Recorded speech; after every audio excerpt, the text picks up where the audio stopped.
Welcome back to podcast Ruang Taktik, masih sama gua dan Yusuf Rehan, yang mungkin makin kesini cukup padat ya, terutama kalau Deslan Rice bilang ada 68 pertandingan. Waduh, gua nggak tahu berapa jumlahnya, tapi memulai masuk bulan Oktober cukuplah padat, terutama ntar double game week apa atau gimana. Entah kenapa gue sebagai amatir pemain FPL ya, tampak suka gitu, kayak gue nggak ada effort lebih untuk riset, ternyata nilainya 80 aja, 80 strike nih 2 pekan terakhir. Gue nggak tahu nih Mas, kayaknya pemain-pemain star player yang kayak maksudnya transfer in transfer outnya kayaknya nggak signifikan untuk di buyout atau kayak gimana sih gue liatnya. Tapi FPL ya lumayan lah. Terakhir Raihan berapa? 100 ya? Waduh, 100 ya. Game week 9 106. Gokil. Terus game week ini 78. Sekarang overall ranknya udah di 100.000 nih. Udah 80.000. Respect. Mantap. So, ya sejak adanya sepak bola lokal cukup sedih ya, tapi ya udahlah, kita moving on. Kita mencoba untuk rekonsiliasi atau gimana ya. Sempat gak mood tapi ya udahlah, it is what it is.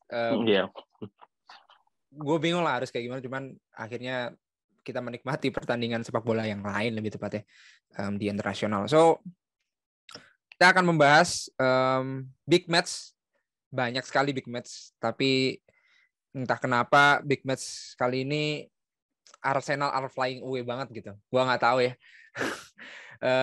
Secara ketika mulai ya, gue udah expect bahwa gue udah expect kalau memang siapa nih namanya Arsenal tuh bakal menang aja gitu, karena Liverpool juga masih inkonsisten. Gue udah merasa kayak gitu sih dari awal. Di dalam intrik-intrik soal iya, intrik soal gue sih emang nggak masang Jesus aja, tapi gue masang Martinelli, anjay. Gue udah tahu tuh Jesus kayak enggak nih, tapi ternyata Bukayo Saka brace. Kemudian satunya siapa? Gabriel ya? Gue lupa lagi satunya. Satunya Martinelli. Iya, Martinelli. Ya. Ya maaf ya, Yusuf Rehan, gue nonton Potter-Potternya Chelsea. Waduh, bukan Chelsea-nya Potter nih Han. Tapi kita ngomongin Arsenal versus Liverpool dulu gitu, dengan skor yang cukup dramatis ya kalau gue bisa bilang, yang dimana hungry for more dari Arsenal tuh masih kebukti hingga sekarang. So gue pengen tahu apakah sesuai dengan squad gitu, kalau kata Aubameyang tuh mereka tuh Arteta tuh hanya butuh pemain muda, ya udah, so go on aja and whatsoever gitu kan. Tapi dengan kondisi yang mungkin kalau menurut fans Liverpool, Luis Diaz juga cedera pada saat itu ya, sekiranya dimasuk ganti oleh siapa tuh? Firmino.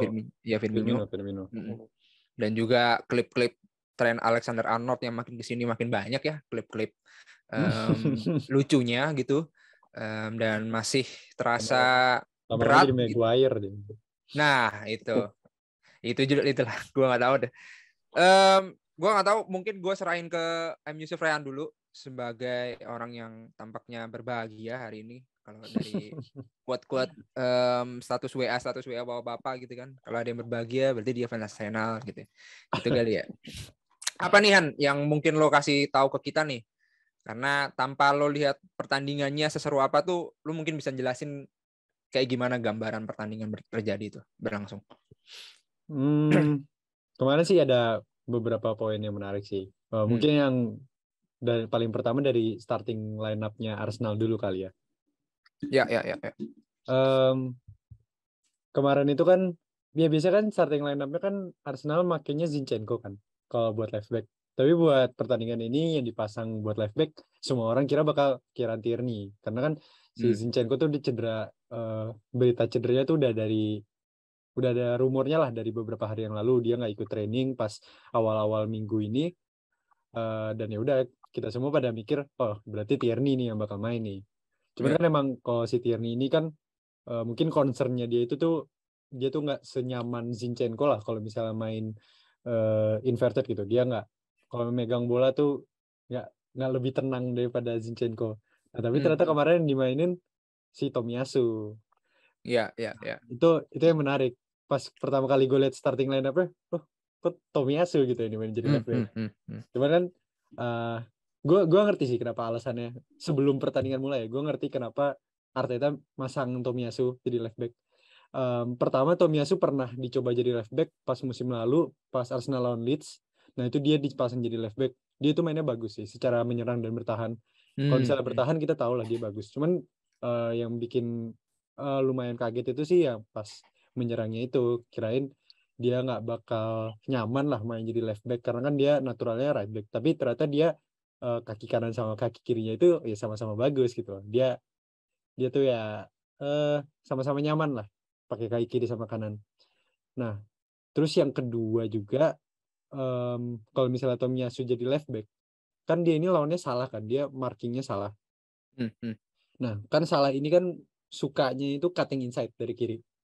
Nah, kalau misalnya dengan Tomiyasu ditaruh jadi left back, dia itu bakal ngejaga Salah itu dengan sisi terkuat badannya gitu. Karena kan Salah ini kan bakal cut inside ke bagian kanannya si Tomiyasu kan. Nah, Tomiyasu secara natural tuh orientasi badannya itu bakal ke kanan juga, yang dimana itu sisi kuatnya dia. Nah, itu yang kayaknya dimanfaatin sama Arteta kemarin, dan terbukti juga kemarin itu Salah tuh ya nggak berkutik gitu loh, sampai diganti pas menit 60-an kan. Nah itu yang poin pertama yang menarik menurut gue dari pertandingan kemarin. Dan kedua itu Liverpool tetap pakai sistem atau formasi 4-4-2 yang dicoba pas lawan Rangers di UCL kemarin. Sebenarnya jujur gue belum nonton yang Liverpool Rangers, cuman kalau misalnya dari statistik XG-nya itu ya lumayan oke lah. Terus katanya di timeline Twitter gue, mereka lebih stabil secara defensif karena pivotnya itu ada 2 kan. Kalau misalnya main 4-3-3 itu cuma Fabinho doang yang pas lawan Brighton itu tuh tereksploitasi banget gitu, kelihatan dia itu nggak bisa ngehandle 2 double 10 si Gross sama Trossard langsung gitu. Itu tweak yang diubah lah sama Klopp dan dipakai lagi pas lawan Arsenal. Nah, cuman dengan 4-2-4 ini kan Arsenal mainnya midfieldnya 3 kan. Nah, itu secara natural sih pertama kena overload di sisi tengah, dan ya secara pressnya sih nggak tahu ya. Kalau kemarin sih gue lihat tuh pressnya Liverpool tuh nggak intens, gimana ya, kayak turun lah dari beberapa akhir musim ini. Dan kemarin malah pas abis gol keberapa itu, pokoknya pas habis menit 60-an abis Salah ditarik, Liverpool malah bertahannya di blok yang medium gitu, jadi nggak intensitas pressingnya itu udah nggak terlihat lagi gitu pas pertandingan kemarin yang biasanya mereka bener-bener kayak Spartan kan, nggak ada gitu kemarin. Itu sih yang beberapa poin yang menarik lah dari pertandingan kemarin. Oke, kalau gue lihat dari cuplikannya ya, sebenarnya cukup berusaha untuk terus equalize ya, kalau gue lihat dari Liverpool ya. Sampai pada akhirnya Darwin Núñez membuat meme untuk dirinya sendiri ya. Dengan 1-1 itu belum berakhir, ada sebuah pertandingan gitu kan. Dan kemudian secara garis besar ya seperti biasa ya, Arsenal dengan Artetanya gitu, yang dimana kalau gue bisa jujur cukup mengapresiasi bahwa mereka nih, apa yang gue bilang pertama tadi adalah hungry for more gitu. Bahwa sekelas apa yang dihadapi Liverpool hari ini ya, dia bisa menguasai bola dan lebih haus akan hasil gitu. Dan gue yang bisa nilai sih dari situ. Dan ngomongin soal Liverpool, gue nggak tahu apakah itu quote dari Jurgen Klopp, apakah itu benar, mungkin nanti bisa divalidasi oleh Yusuf Ryan. Tapi gue nanya sama Mas Wendy nih, apakah emang jauh dari gelar juara kah Liverpool, sudah tamat kah, atau bagaimana, atau kesalahan defensif yang keputusan yang cukup ya akan seperti itu terus gitu. Apakah diajukan kepada TAA yang alih-alih mempertahankan posisinya tapi malah bantu Henderson untuk nanganin Martinelli gitu kan. Itu yang cukup kemarin concern, kayaknya itu juga bakal dibahas di auditorium tuh sama si Klopp. So what do you think Mas Wen mengenai Liverpool sendiri sekarang gitu? POV sebagai Liverpool dan Salah yang ditunggu-tunggu sebagai highest paid dia sekarang ya. Dia pemain termahal lah kalau gue bisa bilang di Liverpool sekarang. Tapi apakah itu juga pengaruh atau ya seperti biasa stigma tanpa Mane sama dengan kalah gue nggak paham. Tapi seperti biasa Liverpool dari awal entah kenapa gue masih memastikan pada saat lawan Arsenal itu kalah gitu. Dan ternyata terbukti. So gimana Mas Wan? Kalau juara sih memang agak sulit ya, Bang. Sekarang udah peringkat 10 gitu. Jadi, dan sebenarnya nggak bisa dilihat performa Liverpoolnya aja, tapi performa pesaing-pesaingnya kan. Itu yang berpengaruh juga. Jadi kalau untuk juara sih kayaknya agak sulit untuk bisa ke sana gitu, untuk bisa juara gitu. Tapi minimal kalau targetnya 4 besar sih kemungkinan masih karena masih jauh ya, masih jauh.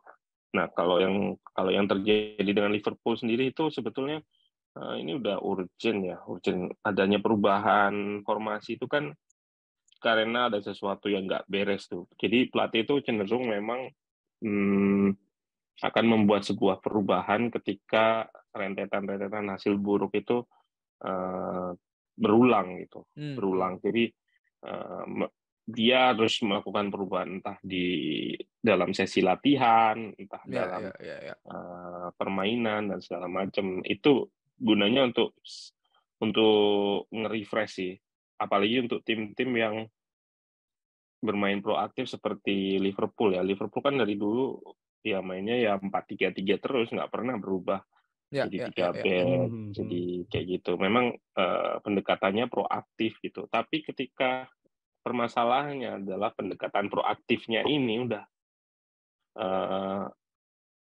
intensitasnya itu yang di depan, terutama kalau saya yang sorotin itu sebenarnya di lini depan sih, bukan soal cetak gol ya. Klopp itu kan proaktif di depan itu kan ngepres dari high press-nya di depan gitu. Kita lihat aja waktu golnya tadi Gotit juga gol pertama itu itu sebenarnya pemain depannya itu 4 pemain, tapi yang dekat itu 3 pemain tuh udah ngeroyok Saliba sebetulnya di situ. Udah ngeroyok Saliba, tapi ya itu tadi permasalahan Liverpool ya udah intensitas untuk ngepresnya itu udah nggak bagus di depan. Makanya Saliba tahu dikeroyok 3 pemain itu lepas terus bikin passing ya udah, kalau udah lepas 4 pemain di depan dilewatin ibaratnya, tinggal 2 gelandang kan. Gue mau maju telat dah, Saliba udah lepas. Kan maunya Klopp itu kalau lini depan lepas, lini tengah langsung press, terus kalau lini belakang langsung press gitu. Artinya pressingnya simultan, tapi itu yang nggak terjadi di Liverpool gitu. Lini depan lepas, lini tengah lepas, lini belakang tuh pasti mundur, nggak berani kayak dulu gitu ikutan ke depan gitu, atau minimal jaraknya dengan gelandang tuh deket gitu. Jadi ketika gelandang lepas masih pemain tuh kan relatif kalau habis di press kan unbalance ya, nggak seimbang ya kalau pemain lawan itu. Nah biasanya backnya yang dapat kayak gitu. Tapi itu Liverpool nggak, kalau lini depan lepas, lini tengah lepas, lini belakang udah tinggal mundur reshape. Dan kemarin juga di laga-laga sebelumnya kayak lawan Napoli itu kan udah ke expose kan, ini belakangnya pakai offset trapnya udah nggak jalan gitu. Kemarin sih memang beberapa kali dapat ya, kalau nggak salah 3 aku lihat di Score itu 3 kena trap. Sebetulnya kemarin itu kalau kita ada beberapa momen di menit 20 itu Arsenal tuh tanpa gelandang gitu di tengah itu pemain depannya itu melakukan high press secara sejajar. Odegaard tuh ya hampir sejajar. Nah, Xhaka itu beberapa kali tuh turun gitu, drop ke belakang. Ini kenapa sih nggak ada koneksi juga sih sebetulnya. Ada Henderson aja, tapi sebetulnya masih ada Partey juga di belakang. Tapi yang aneh tuh juga itu juga sih, kenapa Partey dan Xhaka itu lebih cenderung dekat ke backline. Dan sebenarnya itu salah satu antisipasi taktik Liverpool juga sih. Liverpool itu kan nggak cuma punya 2 gelandang kemarin, Kalau Thiago drop ya berarti tinggal Hendo gitu. Kemarin Thiago sering banget turun jadi tinggal Hendo aja di belakang. Jadi dibiarin sih, kayak kasarnya sih dibiarin gitu. Tapi itu karena Arsenal tahu bola itu bakalan di lob, di lewatin ke atas terus gitu. Bahkan golnya kan lewatin ke atas terus diterobos Iya, betul. Darwin Núñez sendiri udah 5 lebih banyak offsetnya daripada 5 offset dari highline Arsenal gitu. Yang menarik yaitu tadi udah dibahas sama Rehan soal Tomiyasu. Kalau salah itu kan startnya melebar ya. Tomiyasu itu sampai ikutan melebar. Nah, kan nyisain 3 back lah. Nah, itu Xhaka itu Granit Xhaka itu sering banget masuk. Jadi kayak main 5 back gitu. Kadang Martinelli yang jaga salah, Tomiyasu tetap, tapi Xhaka juga mepet ke backline. Jadi sebenarnya Liverpool kemarin itu nggak punya ide buat eliminasi pressingnya Arsenal gitu. Karena beberapa kali di menit 20 apa 19 Pak 21 atau 22 itu juga kena terus turnover terus jadi peluang tapi offset kalau nggak salah. Jadi memang Arsenal itu kan pressingnya itu 4-2-3-1 atau kadang 4-4-2 itu pemainnya tuh sayapnya tuh ngedeket gitu ke tengah. Memang nutup progresi di tengah. Itu makanya sisi kiri kayak Tsimikas kayak misalkan bola di Trent Arnold ya. Arsenal tuh ikut ke Arnold gitu. Nah, Tsimikas kan kosong nih di fullback kiri. Nah, Tsimikas baru situ Ben White tuh naik gitu. Press ke Tsimikas. Jadi memang Liverpool berusaha ngelewatin block press Arsenal ini gitu. Tapi cara yang paling baik digunakan itu tadi, sering lob atau dari samping diterobos kayak golnya siapa ya? Golnya Nunes tuh Nunes. Ya, golnya Firmino itu juga sebetulnya yang Saliba hampir bunuh diri itu kan mirip itu sebetulnya. Oh iya. Saliba yang bunuh diri. Jadi memang backline highline sama-sama highline sih kalau dilihat. Defensive line-nya Liverpool tuh malah cenderung rendah gitu. Anehnya itu kalah sama Arsenal. Kalau di statistik dari Markstat itu 30-an kalau nggak salah, rendah banget gitu. Tapi pressingnya juga sebetulnya sama-sama nggak tinggi sih. Kalau aku lihat PDA-nya cuma 12 di atas 10 lah pokoknya dua tim. Jadi memang sama-sama nunggu di lob sih kemarin. Banyak permainan lob, terus satu pemain offside, satu pemain onside gitu. Yang offset diumpan ke offset, tapi yang lari yang onside. Itu berapa kali kayak gitu sih. Gol salah satunya sih ada jadi peluang atau gol gitu. Gue lupa awalnya sih, nggak kulihat kayak gitu. Tapi balik lagi kalau Liverpool agak sulit sih, ini memang agak sulit Liverpool untuk balikin performa kayak kemarin gitu. Iya. Wow. Oke. Ini kan karena kita semua termasuk gua yang nggak nonton, hanya berekspektasi Liverpool kalah atas Arsenal dan ternyata terjadi. Tapi kan kalau kita balik lagi ya Mas ya, ini kan kalau gue lihat highlight-nya nih mungkin juga ya Han ya, gue lihat highlight-nya nih Han. Gue nggak tahu headline yang tepat itu apa ya, kayak Arsenal layak menang atau Liverpool kurang beruntung nih. Karena kan 3-2 tuh gue lihat Liverpool juga melakukan intensi yang cukup tinggi juga gitu loh Han, menurut gue ya. Apalagi sebelum awarded penalty, anjir. Ini kan awarded penalty kan dua mata pisau yang ya two flips two coin lah, two sides of coin ya. Kayak kan yang satunya nggak dapet nih, kan ada yang kayak gitu kan, screenshot di mana-mana tuh. Tapi sangat menyeramkan gitu kan, low cross yang dilakukan oleh Arsenal berkali-kali kan, dan pada akhirnya kemelut, wah itu dar tuh, dan akhirnya mendapat penalti. So terakhir sih kan tentang Arsenal Liverpool, menurut lo sendiri tuh apakah ini Arsenal, gua karena awam tidak nonton ya, cuman pas lihat highlightnya ini mah Arsenal juga ngotot menang ya gak sih, atau Liverpool emang kayak gimana menurut lo? Gue sih kayaknya tampak merasa agak narik perkataan gue soal Liverpool kalahan gitu, ternyata ada pelawan namun kalah gitu sih kalau dari gue. Statementnya gimana Han? Kalau misalnya di babak pertama ya, Liverpool tuh sebenarnya lumayan bagus sih. Maksudnya abis kebobolan itu justru Arsenal malah intensitasnya tuh turun, malah drop. Sebenarnya tuh pas babak pertama itu si Arsenal itu mau press Liverpool, build up-nya Liverpool, tapi pakai 5 orang doang. Nah jadinya itu kan tadi kan yang Mas Wendy bilang kan, dia Xhaka ini suka sering turun ke backline kan, buat antisipasi kalau misalnya Liverpool ngirim-ngirim umpan lambung gitu. Betul. Nah itu justru menurut gue malah merugikan Arsenal. Jadi itu Arsenal nggak bisa nge-sustain press-nya mereka di depan gitu loh. Karena bakal selalu ninggalin satu orang, misalnya satu pivot atau satu fullback yang bebas di belakang. Nah itu kelihatan Arsenal juga, kalau nggak salah kemarin lihat expected rate-nya juga pas babak pertama itu justru Arsenal kalah. Nah pas babak kedua Arsenal itu ngubah skema press-nya dia. Xhaka ini juga disuruh ikut naik. Jadi lebih kayak man to man sih sebenarnya kemarin itu pas babak kedua. Nah di situ Liverpool lebih struggle. Mereka itu lebih susah lah ngelewatin pressnya Arsenal. Dan kelihatan juga Arsenal itu secara statistiknya expected rate-nya itu lebih bagus di babak kedua dibanding babak pertama, karena mereka jumlah orang yang ngepress di depan itu lebih banyak, dan dari situ Arsenal jadi lebih ngeganggu lah build up-nya Liverpool itu. Dan ya kalau misalnya dibilang sih babak pertama mungkin 50-50 lah Liverpool sama Arsenal. Cuma kalau misalnya babak kedua jelas Arsenal tim yang lebih bagus mainnya kemarin, dan kelihatan juga gitu intensitasnya itu ya Arsenal ngotot dari yang gol ketiga tadi yang lu sebutkan.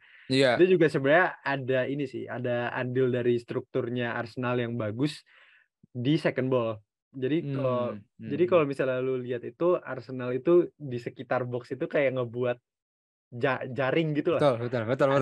Ada Saka, ada pokoknya di sekitar box itu ada beberapa pemain yang bisa ngantisipasi kalau misalnya Liverpool bakal nge-clear bola. Nah itu kalau nggak salah nge-clear bola terus Martinelli dapat lagi kan. Nah Saka itu ngirim crossing lagi dan terjadi kemelut lagi di boxnya Liverpool. Habis itu penalti. Masalah itu penalti apa enggak, gue bukan ahlinya karena gue bukan wasit, jadi gue nggak bakal banyak ngomong tentang itu. Cuman proses sebelum terjadinya penalti itu sih yang emang Arsenal ini ya intensitasnya ada dan strukturnya itu juga bagus gitu. Gol pertama juga sebenarnya itu struktur second ball-nya Arsenal tuh lebih bagus sih daripada Liverpool, karena kan Liverpool kan Alisson ngirim umpan panjang kan dari belakang. Nah sebenarnya itu meskipun Saliba tadi udah disebut misalnya 1v3, cuman sebenarnya kalau misalnya dilihat secara lebih luas lagi gitu, secara overall, justru di situ Arsenal unggul jumlah. Jadi abis Saliba menang bolanya lagi, nah di situ udah ada Partey sama White yang deket sama Saliba gitu. Jadi secara struktur second ball secara general sih emang lebih bagus Arsenal kemarin. Liverpool terlalu flat itu. Iya emang itu sih Hendo sama Thiago-nya nggak ikut naik juga soalnya. Oke. Jadi jarak antar lini depan sama tengah itu terlalu renggang. Itu sih.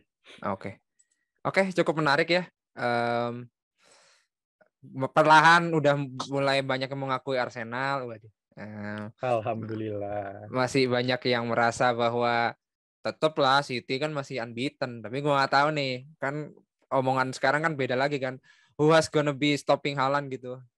Gimana caranya gitu kan? Tapi gue nggak tahu apakah bisa ya Tomiyasu dan kawan-kawan. Cukup sekali lagi selamat untuk Arsenal masih tetap berada di puncak tertinggi. Ini loh Liverpool minggu depan lawan City kan ya? Betul Liverpool lawan City. Iya. Ya itulah, gue nggak tahu juga tuh. Kalau peribahasa Inggris tuh when it rains it pours gitu. Jadi iya. Lawan City lagi, aduh. Oke lah, kalau ngomongin big match, gue nggak tahu Chelsea Milan, kita masuk ke San Siro lah. Chelsea Milan kan humiliating lah kalau kata gue ya, sebagai fan Chelsea. kok tampaknya kudapan yang sangat nikmat tuh lawan tim-tim Italia nih. Wajah. Juventus 4-0, kemudian AC Milan yang unexpected itu 3-0 gitu loh. Napoli menang lawan itu. Oh, Napoli aja menang 4-1. Iya, berarti belum lawan Napoli. Nah, gitu aja deh. Kita tunggu di jangan kurs dulu karena mau ketemu Milan lagi nih. Aduh. Ini bisa 4-0 juga, kita nggak jadi lolos nih, malah ke Europa League. Tapi kita bisa melihat bahwa gua nggak tahu nanti Mas Wen akan melihat the journey ketika di midweek kemudian ketemu Juventus ya, dan akhirnya sangatlah puas gitu. Tomori dan kawan-kawan bisa mengembalikan performa dan lawan Juve adalah hal yang cukup tanda kutip mudah ya, atau bisa diatasi gitu. So apa yang terjadi Mas? Ternyata dengan posisi yang dimana kalah memalukan loh katakan orang-orang nih, kayak udah game over lah ketika gol kedua kalau kata orang-orang Chelsea lawan Milan Milan udah game over katanya. Iya.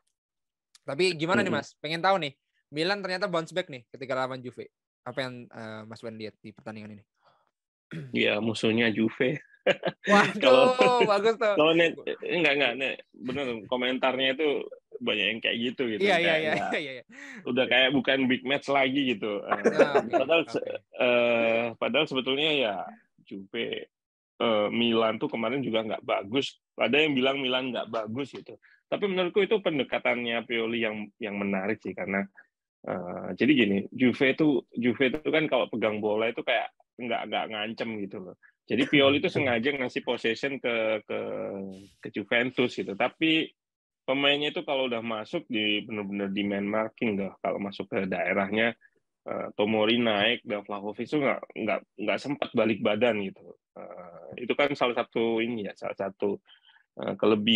bukan kelebihan ya, taktiknya Milan ya ketika lawan Chelsea juga sama. Tapi masalahnya ke expose itu, bahkan lawan Inter, bahkan lawan Napoli juga sama. Backnya itu naik gitu. Permasalahannya Juve itu nggak ada rotasi yang di highlight di analisis yang kemarin gue bikin di channel itu sama si Ciri dibikin tuh nggak ada rotasi memang. Jadi ketika Tomori naik gitu, Vlahovic misalkan minta bola ke belakang gitu, jadi turun gitu. Tomori ngikutin, tapi ruang yang ditinggalin Tomori itu nggak ada yang expose gitu. Kan ya permasalahan juga kan, strikernya Juve juga tipikalnya hampir mirip ya. Maksudnya Vlahovic sama milik ya, nggak. Maksudnya dulu oke lah ada Chiesa, tapi sekarang Chiesa juga belum balik, terus Di Maria juga belum balik. Jadi menurutku memang Allegri ini memang lebih defensif ya, defensive minded kalau menurutku. Aku pernah nonton musim lalu Juventus Porto itu, pertandingan apa ini sama-sama. Juventus Porto lagi. Iya. Itu kayak sama playstyle-nya kalau gue lihat ya. Itu benar-benar kayak mau transisi itu serangan balik tuh benar-benar nunggu lawannya biar reset dulu. Jadi bola hilang, reset lagi, gantian Juve, kayak mainnya sopan. Iya, mainnya nunggu gitu. Nah, tim kayak gini kan kena Milan yang paling sekarang kan di Serie A udah ada satu lagi nih, Napoli yang mirip lah mainnya sama Milan, ngandalin high press, ngandalin counter press, rebut balik, second ball, terus punya pemain di depan itu yang rajin pressing gitu. Terus kalau lini belakangnya sih menurutku masih speedster ini ya. Ada Kim Min-jae juga sama sebenarnya. Tomori, Kalulu itu kan pemain-pemain yang punya speed ya. Kemarin mainin Gabbia waktu lawan Juventus itu. Tapi itu tadi dibanding pemain Milan kayak Romagnoli kayak gitu kan nggak bisa lari. Makanya penting banget Tomori, Kalulu, terus kemarin Gabbia nggak terlalu sih sebetulnya. Jadinya Theo yang nggak main di Chelsea nih, hati-hati nih lawan di San Siro nanti ada Theo Hernandez. Itu salah satu kepingan ini juga sih yang nggak main kan. Fans Milan banyak yang bilang kayak gitu kan, Mourinho nggak main, Theo nggak main. Ya itu Theo main, tapi kayak kiper sih kayaknya mainnya masih belum deh lawan Chelsea nanti. Tapi yang jelas ada Theo tuh cukup ini ya, cukup dia inverted, dia ke tengah. Jadi Pobega gelandangnya tuh naik nemenin Giroud di depan gitu. Terus Leao tetap di sayap. Tapi menurutku tetap ada celah sih di sayap kirinya Milan itu kalau lawan Chelsea. Ya sisinya Reece James lah. Reece James kemarin kan benar-benar kosong kan. Iya. Kalau kita preview ke match Milan nanti ya. Tapi bisa bounce back ya itu tadi memang nggak terlalu teruji sebetulnya sama Juventus. Tapi ya harapannya sih Pioli tetap nyimpen ya buat lawan Chelsea nanti, karena gue sih ngarepin pertandingan yang lebih seru di San Siro nanti lawan Chelsea. Oke, ini ungkapan yang cukup keren ya. Kalau gue lihat artikel bilang kalau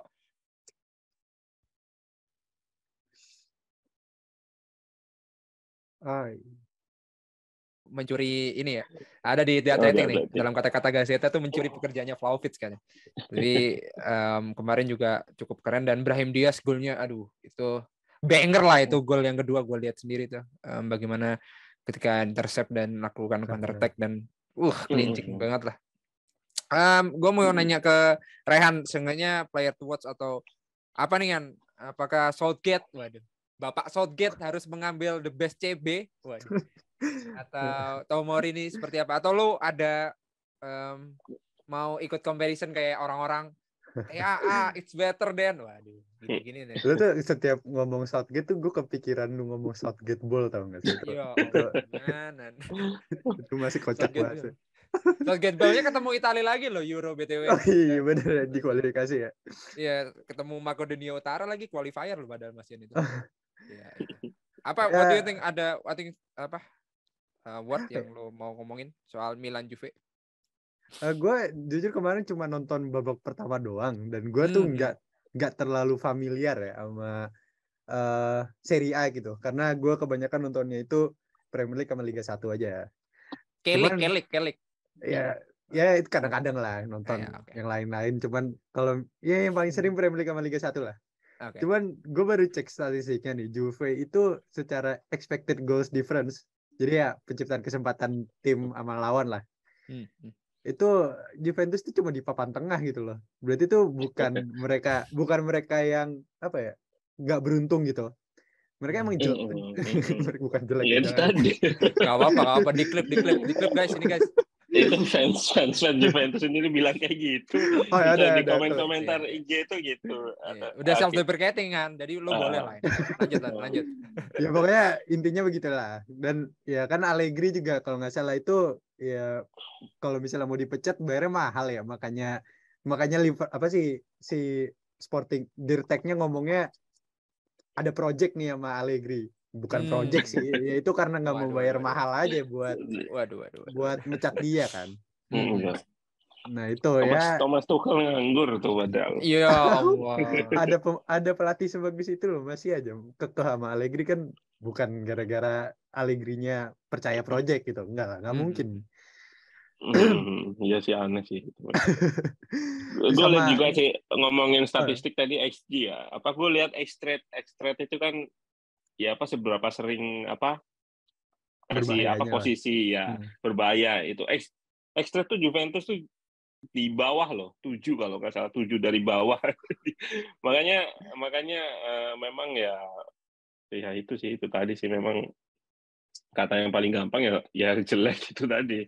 Padahal beberapa kayak Vlahovic itu kan bagus dulu sebelumnya di Fiorentina. Target Arsenal loh itu, dia kayak nyesel tuh dia pindahnya ke Juve. Waduh, nama-namain Nich. Iya. Gua harus off cam sih ini. Tapi ini lah mau kuis sedikit lah. Tebak siapa yang expected goals difference-nya paling bagus di Serie A? Fiorentina. Bukan. Coba Bang Ojan. Napoli dong. Napoli. Enggak. Roma. Jose Mourinho ini Jose Mourinho masih bagus ternyata ya, masih bagus ya. Iya, masa gitu loh. Kirain kan udah kemarin kan di Spurs kan udah ya gitulah. Ya udah habis. Ada habisnya ternyata dari statistik expected goals dia masih bagus di Roma musim ini. Coba 3 perfect European ini loh title, respect loh. Kalau kata Fresconnya, respect Han. Ya kan Conference League baru 1 musim jalannya ya. Siapa lagi yang bisa menang? Oke Han, cukup menarik dah pembahasan itu. Lo nggak mau ngomongin soal Tomori dan kawan-kawan ya? Janganlah ya. Banyak sekali buzzer Inggris nih, buzzer timnas nih. Ini kalau counting kalau timnas sih kayaknya nggak bakal banyak berubah dari skuad yang terakhir. Kalau misalnya mungkin Kyle Walker kan cedera kan. Nah itu mungkin ada kesempatan buat Tomori masuk. Cuman gue sebagai fans Arsenal lebih memilih Ben White dong. Waduh, iya sih. Boleh deh. Oke. Ya masalahnya Southgate juga pakai 3 back loh. Tomori itu lebih ke 2 back ya. Tapi nggak tahu juga sih. Makanya yang masuk kan Eric Dyer kan. Iya, Eric Dyer. Ini Tomori sih emang Tomori kalau lu banget sih memang kalau gue lihat ya Mas ya. Dia pakai 2 back gitu. Oke deh. Selamat untuk, dan gue juga masih deg-degan 3-0 tuh kayaknya semu deh. Tapi the best untuk Chelsea yang sekarang Potter yang cukup honeymoon ya seperti biasa lah. Tuchel waktu awal-awal juga honeymoon kan. Terus nggak tahu di round 2 nanti di Januari dan akhir musim gue nggak paham atau di season selanjutnya. So mengingat kita tarik dari Chelsea Milan win over yang cukup keren, ada 7 nih. Kalau sekarang kan bangga-banggain Hell Ends ya.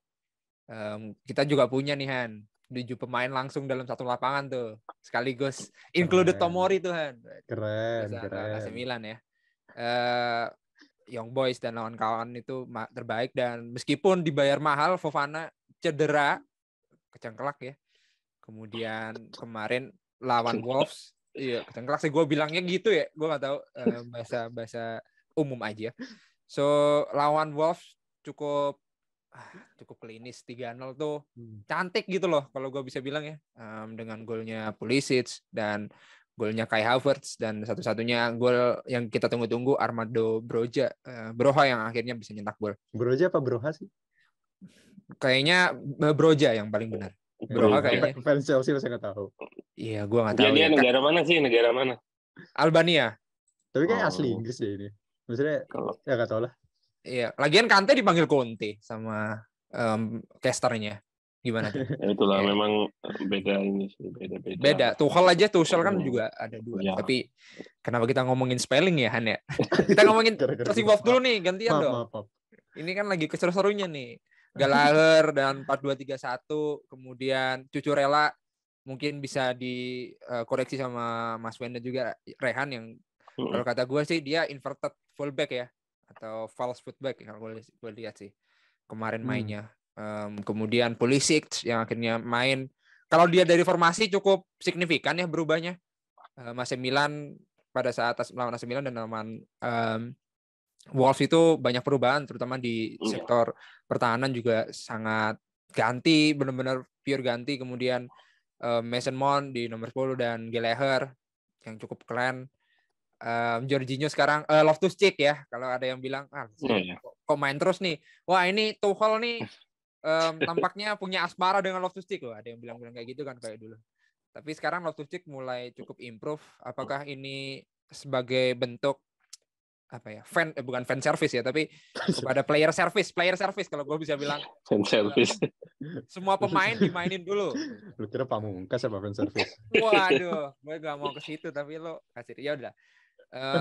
Dari pengamatan gue atau Yusuf Ryan atau Mas Ben dulu silahkan mengenai apa nih? Gue tuh menang tuh lengkap gitu Mas, paket lengkap aja gitu, tidak monoton, tidak mencari celah gitu, menunggu. Apalagi Wolves yang gue lihat kan cukup mengerikan pada musim lalu sih. What do you think Mas Ben mengenai Potter sekarang nih? Ternyata banyak yang suka nih, alhamdulillah nih. Impresi Potter membawa keberuntungan untuk Chelsea ya, sebagai fans juga.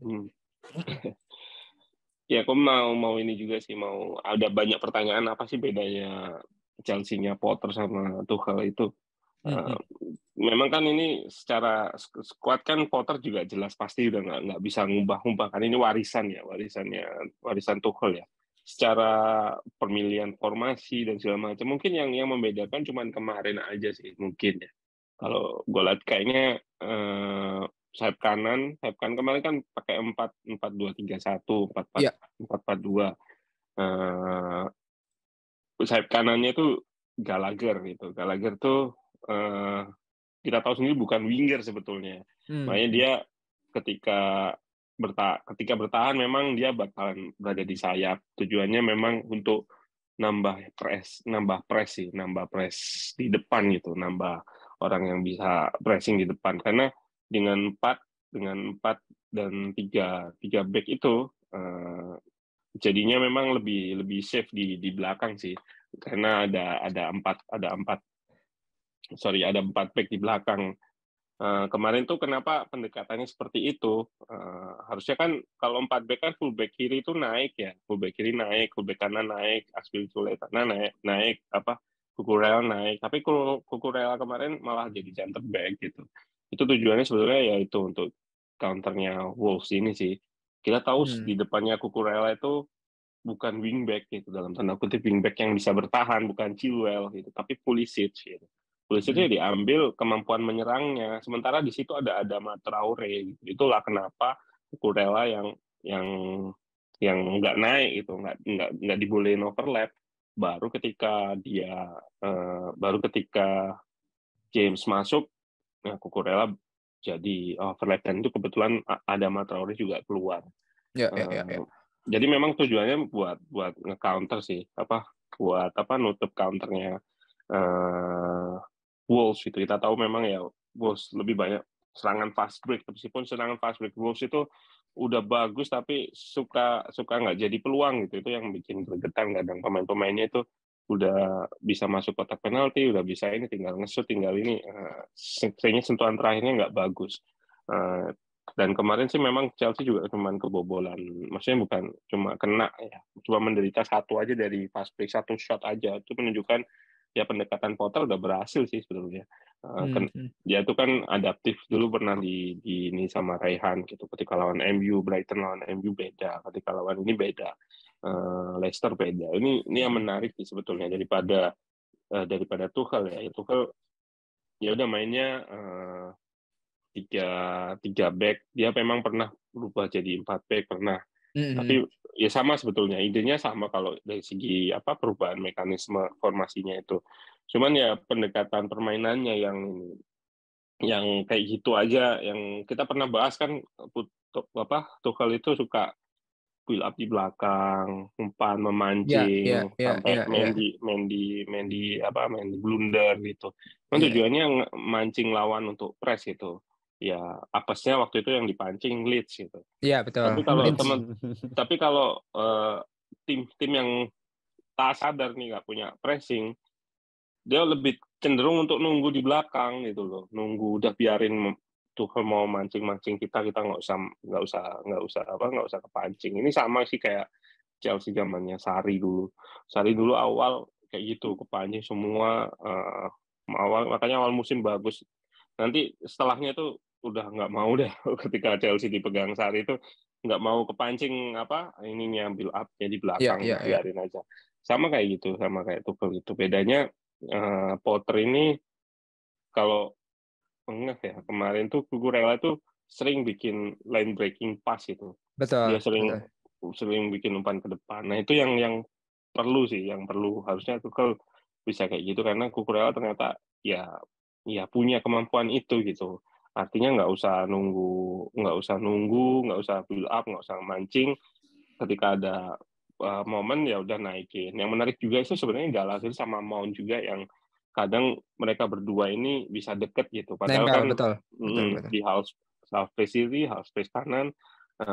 Jadi intinya tuh Potter tuh lebih ngasih kebebasan mereka untuk roaming, dan impact-nya akan ada banyak pemain di kotak penalti. Ketika golnya Havertz itu crossing Mount itu kan udah ke sayap sebenarnya, dia udah pergi ke sayap sebenarnya. Tapi kalau kita lihat di kotak tuh masih ada banyak pemain sebenarnya. Nah, ini yang nggak ada di Tuchel. Itu salah satu yang ini pernah kita bahas juga, kalau Tuchel tuh kadang ya striker-strikernya udah nyampe kotak penalti tapi nggak ada support kayak Betul, West Ham lah, kayak gitu. betul. Nah ini nggak di Tuchel nih nggak sih, di Potter ini nggak ada kayak gitu sih, nggak ada, hampir nggak ada, karena itu tadi supportnya cukup cair ya, siapapun pemain yang terdekat ya udah support aja gitu. Kemarin Gallagher terus Mount cukup roaming, itu Ya. perbedaan signifikan ya antara Tuchel dan Potter ya. Kalau menurut gue. Oke, mantap deh, karena maksimum wave dan mikrotaktik ganti ke 3-2-5 ya Mas ya, menyerang dengan 5 pemain nih. Iya. 4-2-3-1. Kayaknya Gua nanya Tuchel ya. juga 3-2-5 deh kalau menyerang. Sama, Oh iya kah? Sama kan? Sama ya? Sama 3-2-5. Oke. Makanya dari sisi mekanisme perubahan formasi itu sebenarnya sama. Tuchel juga pernah pakai 4 back terus diubah jadi 3-2-5 itu sama sebetulnya. Oke. Ini ada key points nih yang gue pengen tanya ke Rehan sebagai yang punya ini juru data ya. Apakah Leonard Trossard role nih, gue kok merasa ada dipasang di chipnya di Pulisic nih, atau gue pengen satu lagi adalah Cucurella, apakah perlu juga sudah mulai disandingkan sama ini nggak, siapa, Cancelo nggak kalau menurut Yusuf Ryan aja? Sabar dong, jangan Cancelo nih sama Cancelo. Enggak. Gue pengen tahu sih mengenai yang menarik adalah ya itu tadi Pulisic dan Sterling yang gue selalu lihat role-nya baru nih, dan kayaknya cukup nyaman Pulisic untuk melakukan tugas ini, dan kemarin ya bisa melihat kontras sekali ya bagaimana ketika pada saat di bawah Tuchel yang memang menit bermain sangatlah berkurang gitu, bahkan sampai dia sindir di buku diarinya ya, katanya mau diupload. Gue nggak tahu apakah terjadi ya. Dan ketika Pulisic main dan starter itu gue udah merasa di kepala gue, ini Potter nih pendekatan secara main manajemen ya udah paling bagus lah ini, atau mungkin at least ini masih pertama jadi diincip dulu atau diliatin itu semua. Dan passing yang cukup keren ya, terutama Pulisic sama Mon ya, itu kan di gol yang kedua itu transisinya cukup keren, situasi yang memanfaatkan 3 pemain Wolves, dan juga putaran Santana apa ya itu kalau Mason Mount dengan Pulisic. Jadi gue pengen tanya ke Rehan nih, Pulisic dan Cucurella, atau lo bisa lihat apa sih komponen yang diterapin dari Brighton ke Chelsea sekarang sih? Kayaknya ada yang dibawa nih gitu, dan berhasil. Gitu.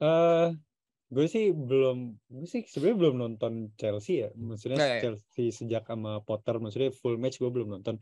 Cuman gue udah beberapa kali denger itu yang role-nya Trossard yang dipakai buat Sterling sama Pulisic. Karena itu kan emang bukan masalahnya ya wingback ini kan ketika bertahan aja ya 5 back gitu. Cuman kan kalau misalnya menyerang mereka ya sebenarnya sama aja gitu. Mereka tetap nempatin posisi terdepan gitu. Mereka ngambil antara, berarti harusnya di wing, dia ngambil posisinya di wing kiri apa di half space kiri? Kiri. Siapa? Wing. Buat siapa? Pulisic ya? Buat Pulisic ya? Wing kiri. Kalau misalnya Sterling kanan. Oh, Sterling di posisi Gallagher, Mount yang kiri. Sebenarnya kalau misalnya kayak begitu ya, secara outputnya harusnya secara apa ya, kontribusi menyerang tuh nggak berbeda jauh gitu sama permainan biasa mereka, permainan mereka di bawah misal sama Tuchel gitu, sama manajer-manajer sebelumnya. Karena kan ya kalau misalnya pas menyerang mereka sama aja ngokupansi ruang-ruang yang sama seperti sebelumnya. Cuman bedanya ya sekarang mungkin mereka tanggung jawab pas bertahannya lebih gede gitu, karena mereka kan harus ikut jadi backline kan, Iya. gitu.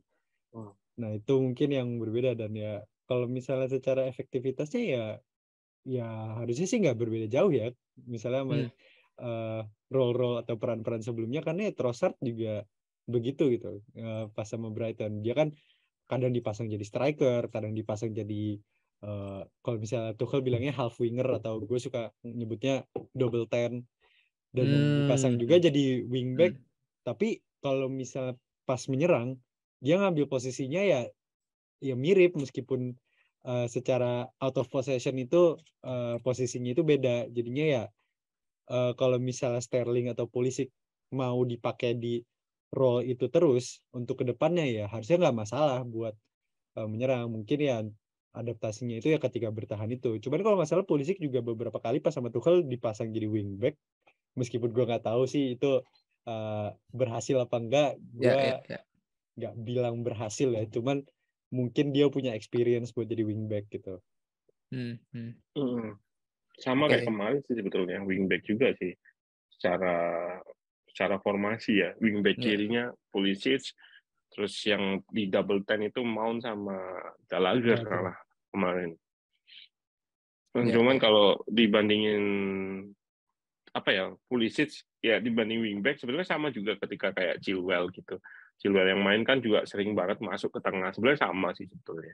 Cuman bedanya kemarin itu ketika bertahan Pulisic itu nggak diharuskan bantu Cucurella, jadi backnya itu tetap 4 sebenarnya. Ketika bertahan 4. Ya. Ke 4-4-2 ya Mas ya? Iya, 4-4-2. Ya. Iya deh, gue percaya dah. Dan apakah gue nggak tahu nih mengenai pemain yang cukup fit dan nanti bentar Mas Wen juga akan menunggu di San Siro seperti apa ya. Dan perlu juga full clips atau pembahasan yang lebih detail. Hari ini ada video baru ya per hari ini, Potter Chelsea lawan Wolves akhirnya nongol tuh warna biru di ruang taktik, sebelumnya merah-merah mulu ya, mau itu Arsenal, Liverpool dan juga MU ya, akhirnya ada dan kalau gue lihat taktik Bunlon tuh udah pernah digunakan di Tuchel nih, 4-4-2 ya. Ini juga ada. Berarti ini kalau pakai meme itu kacamata gue tuh harus gue bersihin. Oh ternyata Potter bukan Tuchel ya. Itu aja sih pembahasan, nanti lo bisa nonton sendiri lengkapnya. Jangan lupa di subscribe ya. Ada juga kan Bayern lawan Dortmund? Ya, baru diupload. Baru. Jarang-jarang tuh Bundesliga tuh di. Oh iya ya, ada ya. Kayaknya apalagi nih Han, kalau lo mau nambahin lagi, kayaknya udah ya, atau nambah udah yang sih, lain gitu. Kayaknya nggak ada apa-apa lagi yang perlu ditambah ya. Oh 17. Aduh. Nggak nonton. No comment ya. If I speak I will be in trouble. Oke, betul. If I speak, gue juga kayak gitu sih. Kasihan Mas Men, nanti gak bisa ngatasin kita ya. Oke, itu aja. Kita sudahi pembahasan yang cukup menarik, big match 3-3-nya. Enggak sih, Potternya aja sih yang bagus. Yang lainnya Arsenal, Liverpool, Milan, Juve lebih menarik ya. Cuman itu aja analisa yang kita kulik tipis-tipis. Terima kasih untuk Mas Wen yang menyempatkan. Mas Wen tuh kalau nonton Serie A juga full match gitu nggak Mas? Apa pas paginya aja nonton full match? Atau gimana Mas? Nonton ulang. Oh, oke. Nonton Serie A nggak kuat. Iyalah, saya nggak kuat ya. Oke. MU juga kemarin juga nggak nonton. Arsenal dia kemarin nonton terakhir udah nggak kuat. Iya. Oke deh, kalau gitu. Terima kasih untuk M. Yusuf Raihan. Jangan lupa follow semuanya. Alhamdulillah balik sekali lagi Instagram Ruang Taktik aktif kembali. Jadi lo bisa follow juga. Kemudian sudah sering sekitar sekarang full time, abis full time aja udah bahas bikin trade Chelsea Wolves tuh kemarin tuh. Udah cukup kencang ya sekarang Ruang Taktik di Twitter, lo bisa lihat. Dan juga Arsenal juga ada. Nanti M. Yusuf Raihan yang akan sibuk ya hari ini mengenai Arsenal Liverpool. So itu aja, tetap follow kita dan itu semuanya ada. Jangan lupa subscribe Ruang Taktik, dan gua Jan dan kita bertiga signing out and see you the next episode guys. Bye. Bye. Bye.